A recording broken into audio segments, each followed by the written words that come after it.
And what is up, guys? Welcome to episode 13 of the LBank Show. I'm your host, Moha, and today with us we do have an amazing mind, an amazing man. And you did see the Twitter announcement very right. We do have a man who did redefine and did shape our Web3 gaming and blockchain world, who is continuing to build in the blockchain world. He's a co-founder of the Sandbox game, Sebastien. Sebastian's story is one of the passions, innovation, and relentless pursuit of decentralized gaming universe. From his early days in mobile gaming to co-founding the Sandbox game. The Sandbox is a platform that's redefining the intersection of gaming and blockchain. Sebastian's journey is nothing short of extraordinary. He's an advocate for NFTs and digital ownership. Sebastian's visions extend beyond gaming. He's a pioneer in creating virtual world where players have their true ownership and, most importantly, creative freedom. His work raises an important questions about the future of digital assets and their role in our daily lives. Today we will deep dive in Sebastian philosophy, his challenges, and his dreams for decentralized digital world. And I will not take more time of him today because we are here to hear him. And Sebastian, can you hear me well? I can hear you perfectly. Thank you, Muha. We are very honored to have you here as a co-founder of Sandbox in episode 13 of LBank Show.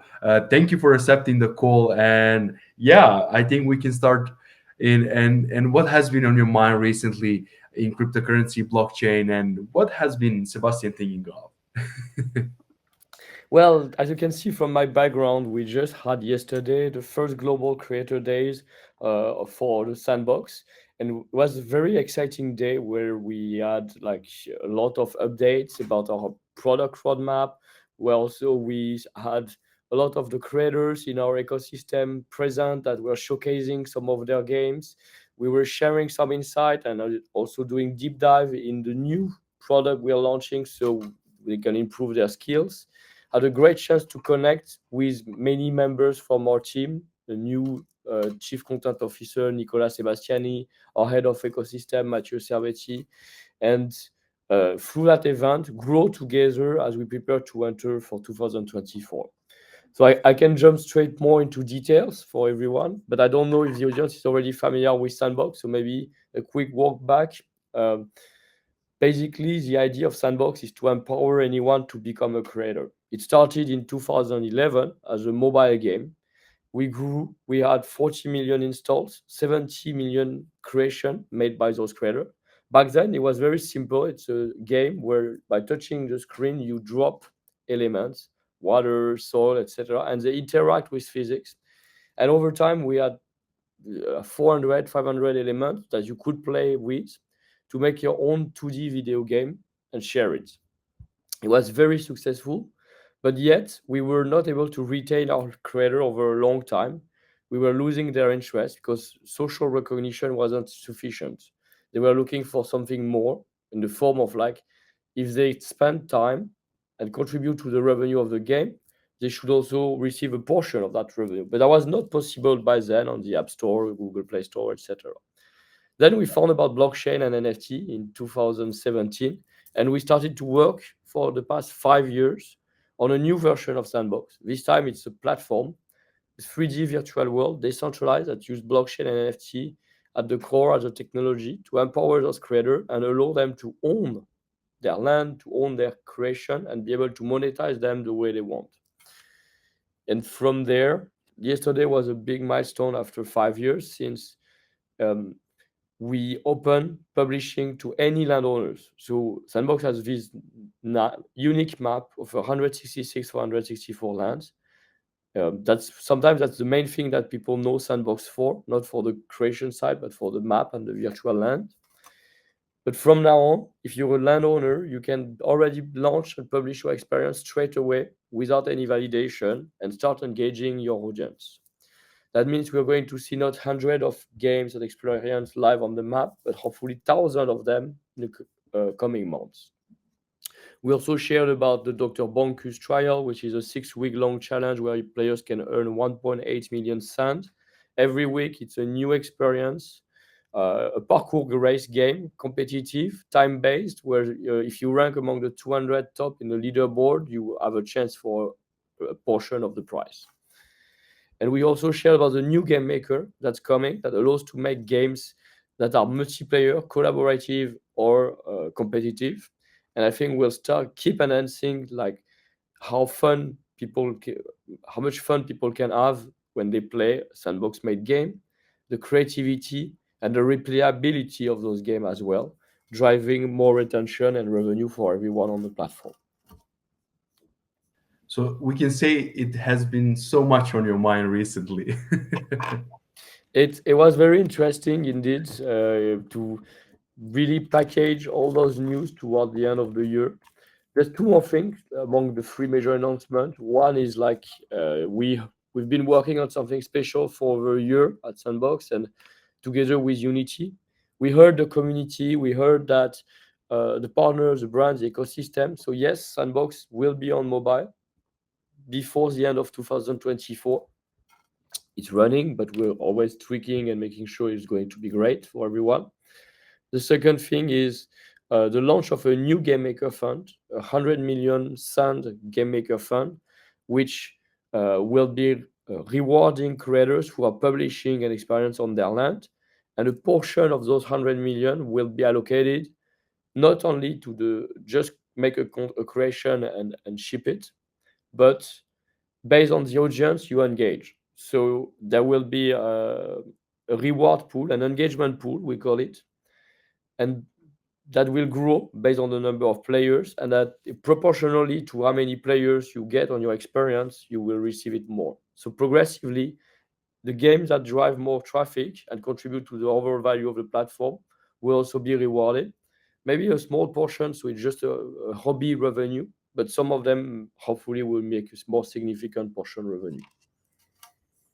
Those are such a great news coming for the Sandbox community and of course LBank community. I mean, and we are the first one to hear it. Indeed. Yes, yeah. Beside the people present at the event and our community, we're starting to really spread the word. So people who maybe learn about Sandbox or have Sand but didn't really stay up to date on a regular basis with the project get a feeling that we've been working for 5 years. We are going to keep working for 10 more years on the project. And starting 2024, we'll start to grow, and in 2025, we expect the Sandbox to become to the public launch version 1.0, everything live in that sense. Amazing news, Sebastian. But I must ask the key question for you. How did you came up with this idea? I mean, what was the pivot point for you to invent such amazing sandbox? Well, I think it's a great question, and it really goes back to as a teenager, I discovered video game with a Nintendo, Super Nintendo console, and then I had all different console generation of consoles. And I was quickly interested. I like, oh, that's great. I love the idea of playing game, but I want to make my video game one day. And that's why I got into engineering studies, etc. But I also discovered that making your own video game was very tough. Not only because it requires specific skills, but because the barrier to entry was high. Like you need a team of hundreds of people, which is quite expensive. You needed access to special hardware that gets only distributed by the different platform and console manufacturer in a certain way. So it's slow, it's hard, everything gets validated, it's very expensive until the smartphone came out in 2011 or a little bit earlier. And then I saw, oh, the era where anyone can make an application or a game as a single person, individual from his garage. So this idea we have from how every startup starts, it's doable again, it's possible again. And that's when we jumped in and we started the mobile game studio that worked on the first version of Sandbox. And you say, well, not everyone can create their game studio or no programming. So how can we make that anyone can make games without any coding? And that's really what's been driving with Sandbox. Like the drag and drop, the touch, the no code approach has been there from day one. and with this idea that making games should be fun and accessible to everyone. And you sure did. I mean, Soundbox itself became mainstream. I mean, we can say in the last bull market. And you guys been building heavily in this bear market. But my question for you is, how does the Sandbox differentiate itself from the other metaverses, other games? What is special about you? Well, I think the we're all part of like the open metaverse, the decentralized virtual world, which we are contributing by enabling users to move seamlessly with their avatars and digital identity because of the use of technology blockchain. But where we differentiate is, for example, like uh, the platform we are accessible to. Some are more like Decentraland, Spatial, they are more web based. We cannot access them from the web, you need to download the client. But that makes Sandbox a little bit more uh, gaming focused because that's our background. So people can make experiences that have more advanced gaming rule, quest, treasure hunt, etc.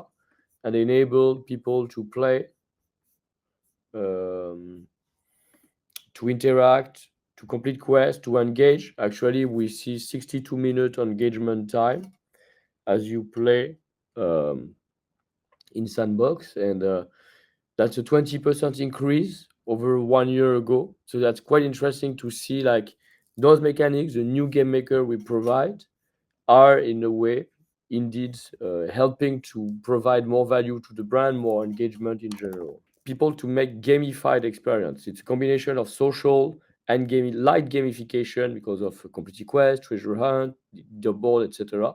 But the core audience of Sandbox is not gamers, it's still creators, and we work to broaden the audience actually. Like, how do we onboard new people? We're not looking at only the hardcore gamers that are playing AAA games, but we think gaming, which reaches 3 billion people, reach all the audiences, even younger audience, adults, older, women, people who play casual game, hyper casual game, socializer.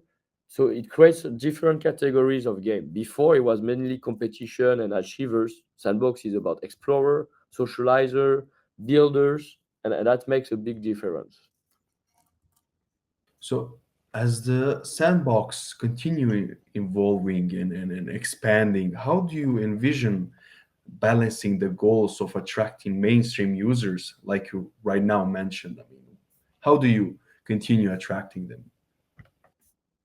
I think it's really a focus first, like focus on content and creators, like make sure like they enjoy creating on the platform, that they have a lot of possibilities with your creation tools, then incentivize them and reward them to create. So we're going to introduce many more game jams, like short time limited competition where creators can make content for their favorite brands, and when they win they are featured on the land from those brands. And then facilitating the access for people who want to play those. So we've been working on like faster loading, less better performance, less um, take it should take much less time between the moment you want to play and the actual moment you are in the experience. That are things that we are all aware. And then at the macro level, collaborating with many brands around the world. So the Sandbox now has 31% of its user base in Asia. And Asia is driving the growth of our 5 million users with the wallet. It grew 22% over last year. That means like also like focusing in new region of the world that been left off by others, or generally where Web3 has more traction. I'm thinking about India, Turkey, Singapore, Thailand, Vietnam, Korea, Japan. For example, there are territories where Sandbox is growing very actively as a great community of players, creators, builders, and partners. And that's where the Sandbox is going to continue pursuing its efforts. What users you mentioned Europe in Europe and now Asia? You guys are gonna focus on Asia in 2024, right? So, what can those users expect from Europe side and Asian side? Um, it's a good question. I think like what people expect is already to be able to publish on their land on the platform, and that's been solved. Since yesterday, it's live and open to everyone. They are really looking at driving engagement in a meaningful way, and they're hoping to interact. So that works well, and we've done that as well. Um, by bringing the top brand in entertainment that add a lot of culture. I think it's quite important to see Sandbox as a world where culture meets gaming and it's blending. So the representation we have of voxel art goes beyond just like game characters. They are part of magazine cover, music clips, on the street, at events and outside. So it's surrounding you. In Asia, every time they open an experience, they also very often publish it. They have a physical event where you can try things, you can learn, you can see it printed on the walls, etc. So that helps for the discovery.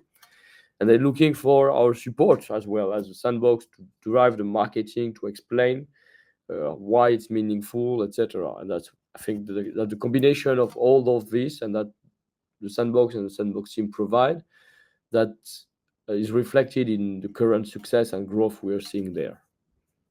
And you guys been growing in the bear market, so what can we expect in the bull market? Such a rapid growth, more and more, since you'll So, be so building. well, we don't like to predict, but Sandbox, when we started, we were already in a bear market. Like it took us over 2 years to get our Sand token listed.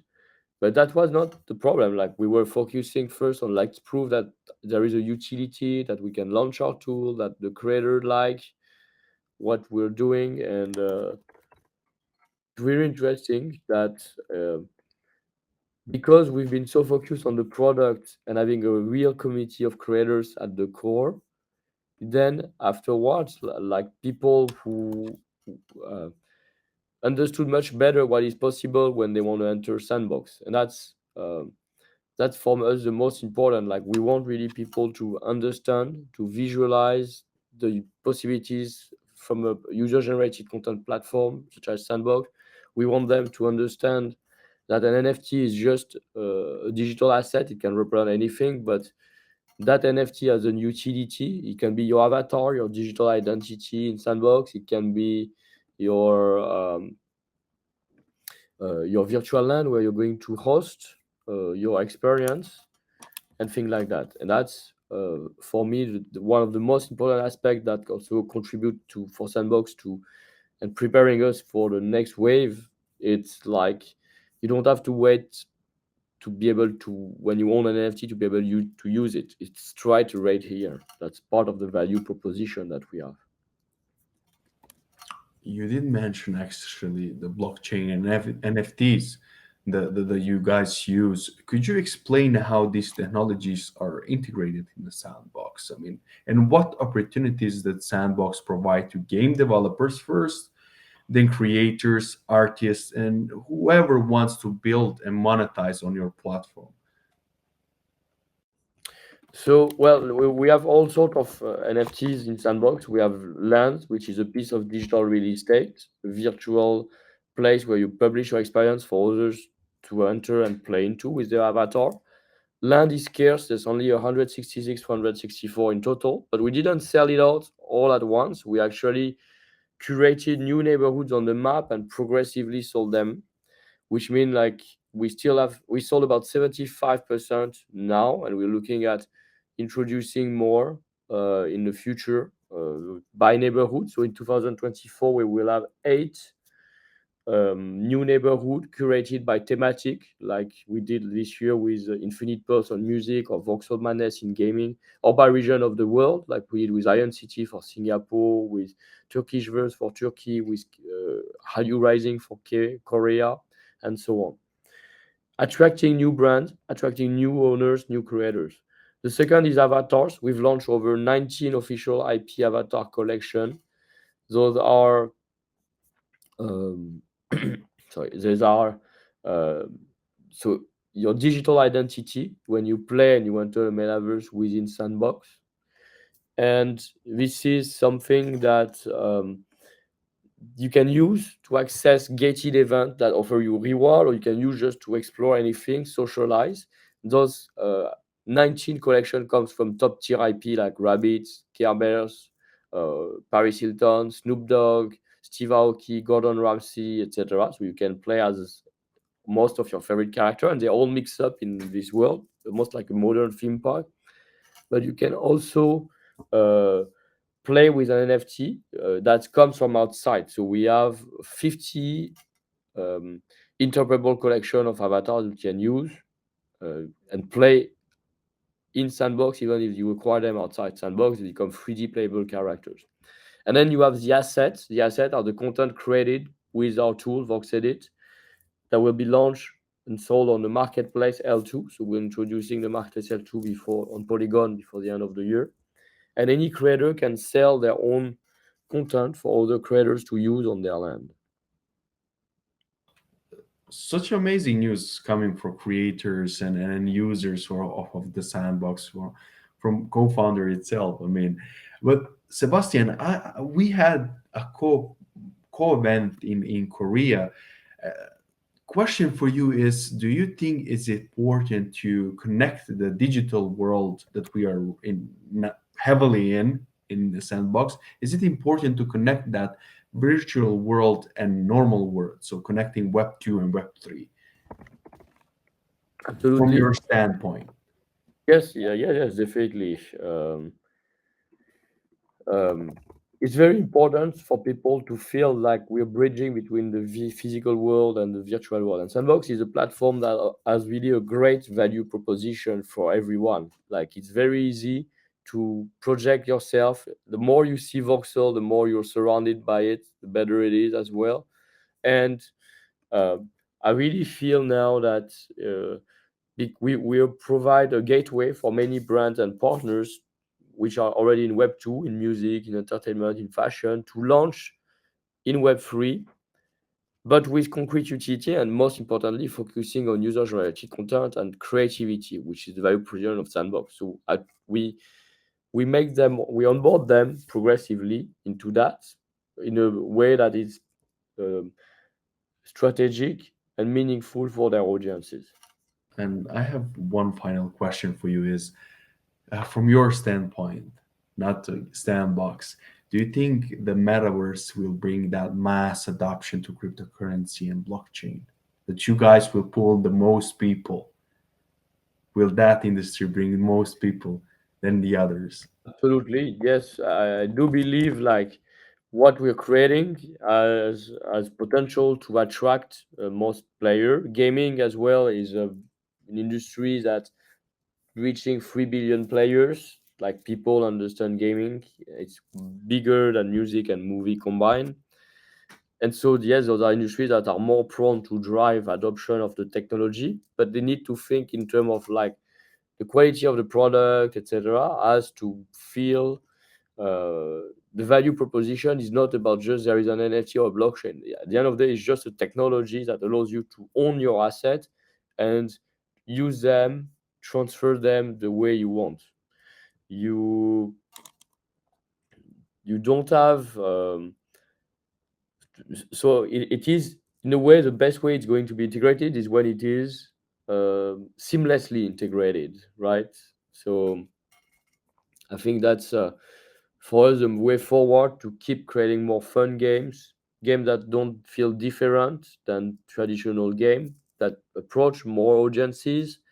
And there is a big consensus from the blockchain gaming industry that's once we achieve that, plus facilitate the onboarding, so the technology is totally invincible for the user, but it's still there. And if they want, they can sell on other places, they can use their NFT in other places, etc. It'll be great, and it will contribute to the growth. Indeed, and we cannot wait for much more news coming from Sandbox.